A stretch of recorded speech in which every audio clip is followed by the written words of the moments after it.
السلام عليكم ورحمة الله وبركاته. ازيكم؟ اخباركم ايه؟ يا رب يكون الجميع بخير. النهاردة هنعمل مع بعض خياطة الأشرطة الرفيعة، اللي هو مثلا ممكن نستخدمها زي حمالة، زي حزام، زي شريط رفيع، لفستان، لعباية، لأي حاجة زي كده. أول حاجة هنقفل معانا شريط اهو، هنقفله من جنب وهنسيبه من جنب واحد. ده مثلا ممكن نعمله زي حمالة رفيعة لقميص مثلا، أو لفستان رفيع. تمام. احنا هنخيط الأول مع بعض الانابيب دي او الاشرطه دي. تمام. انا معايا الشريط دوت، انا هعمله حزام، فهقفله من الجنبين، هقفله من فوق ومن تحت. خلاص. فطبعا مش هينفع اقلبه، فهوريكم ازاي هقلبه او ازاي هخيطه علشان اعرف اقلبه بطريقه سهله، ويكون برضو شكل نضيف معانا، وميبقاش شكله وحش. خلاص. ده كده انا بخيطه اهو زي ما انتوا شايفين كده. هاجي بعد كده هسيب جزء صغير من هنا كده، هسيبه مش هخيطه، وهرجع اخيط الجزء بعديه، واقفل بقية الحزام كله من اوله لاخره تاني، لغاية لما اجي في الاخر خالص عند الجزء الاخير، واقفله خالص من تحت. وكده يبقى انا قفلته بطريقة نظيفة، ومش هيبان معايا كمان الشغل من جوه او الخياطة كده، ويبقى كله مقاس واحد. خلاص. انا قفلت من هنا اهو، وقفلت من الناحية التانية، وسبت مسافة في النص اللي هي مفتوحة ديت زي ما انتوا شايفين كده. وهوريكم هعمل ايه. هاجي هعمل شريط تاني، بس هستخدم له دواسة السوستة. دي دواسة السوستة بتاعتي متحركة، بتروح شمال ويمين، يعني ممكن احركها شمال او يمين حسب اتجاه الابرة. خلاص. انا هركبها زي ما انتوا شايفين كده. خلاص. وبعد كده هاجي عند الجزء المتحرك اللي ورا ده، وهحرك الدواسة دي عند الجزء اليمين. انا عايزة الابرة بتاعتي في الجزء اليمين. خلاص. وهاجي هجيب الشريط الرفيع ده، هوريكم انا هعمل فيه ايه. ده انا عايزة اعمل شريط رفيع قوي، اللي هو مفروض اسمه سباكيتي ستريبس، اللي هو شرايط رفيعة جدا. انا عندي ديت الجزء اللي انا بخيط عليه دوت، ده بتاع الهاند فري. خلاص. ده سلك الهاند فري.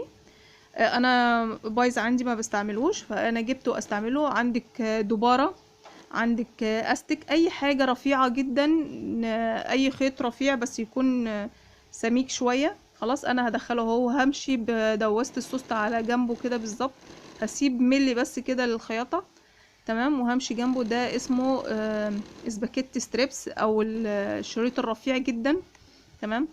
بصوا انا عملته اهو زي ما انتوا شايفين كده. بصوا عامل ازاي رفيع قوي. انا عملته بسماعه الهاند فري، دي بايظه عندي.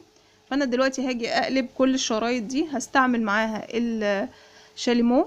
خلاص. وعصايه الشيش طاووق. ادخل الشاليمو كده من الجزء ده، هاجي ادخل الجزء ده كده هيكلكع معايا، فلازم انا اقصقص كده الجزء ده، الخياطه بتاعتها، الزيادات، القماش الزيادات، علشان لما اجي ادخل كده بالراحه، بالراحه كده بعصايه الشاليمو، بعصاية الشيش طاووق، هدخل الشاليمو من جوه، وهخرج من الناحية التانية بعصاية الشيش طاووق. كده قلبت الشريط معايا بسرعة جدا، وخيطته وقلبته، وشكله نضيف اهو. هنا الشريط دوت اللي هعمله حزام، انا سايبه له فتحة من النص، لان هنا متخيط وهنا متخيط، فهقلبه ازاي؟ فطبعا هنضف من فوق الجزء الزيادات دي. خلاص. بعد كده هاجي هدخل الشاليمو من الجزء المفتوح اهو بالطريقة دي كده، هدخله لغاية الاخر كله. بعد كده هجيب عصاية الشيش طاووق، وهدخلها كده بالراحة، وادخل فيها القماش، وهحاول اخرج الشاليمو من الناحية التانية بحيث ان هو يخرج لي بالطريقة دي كده. انا قلبت الشريط من ناحية، وهاجي اقلبه من الناحية التانية. خلاص. وبطريقة سهلة جدا وبسيطة، يعني ما خدش معايا وقت وطبعا انا ممكن اعمل شرايط باطوال طويلة، اطول من كده كمان حسب ما احتياجي. خلاص. بصوا اهو عملته. بعد كده هدخل عصاية الشاليمو، اعدل بس الزوايا من جنبين هنا وهنا. خلاص. وهاجي بعد كده همسكه من الجزء اللي في النص دوت، انا هكويه الاول، وبعد ما اكويه هقوم جايه من هنا، وهقوم خيطاه بالفتله والابره بغرزه مخفيه. خلاص. هيبقى بالشكل ده. هاجي في اللي هو المفروض الشريط الستريبس، هقص الجزء ده من هنا. خلاص كده. وهسيب الحته بتاعه الخياطه، وهاجي اشيل كل الزيادات دي، وهسيب 2 مللي بعد الخياطه، يعني بعد الخياطه هسيب 2 مللي بس، عشان الخياطه ما تفكش معايا، او القماش ما يضربش مني. خلاص.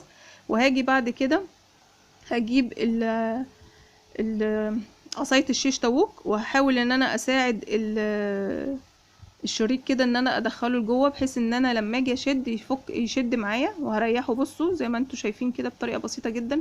هحاول بالراحه بالراحه اشد بالراحه، اشد بالراحه لغايه لما انتوا شايفين كده طلع معايا شريط رفيع جدا. ماشي. استخدمت فيه زي ما قلت لكم الهاند فري دوت، ممكن اعمل بيه عراوي، اللي هو العراوي بتاعت الزراير اللي بالقماش. ممكن اعمله حمالة لفستان او لقميص نوم. زي ما انتوا شايفين كده معايا انا عملت الحزام اهو بطريقة بسيطة جدا، ومقفول من الجنبين ومقفول من النص ونضيف. كويته اهو وشكله نضيف وشكله حلو. الشريط ده كمان ممكن اعمله حمالة او اربطه اعمل بيه عراوي عريضة. استخدمت الشاليمو، واستخدمت عصاية الشيش طاووق، وكمان عملت شريط الستريبس ده الرفيع جدا او السباكيتي الرفيع بالهاند فري. يا رب الفكرة تكون وصلتكم ومفيدة بالنسبة لكم. اشوفكم على خير. السلام عليكم ورحمة الله وبركاته.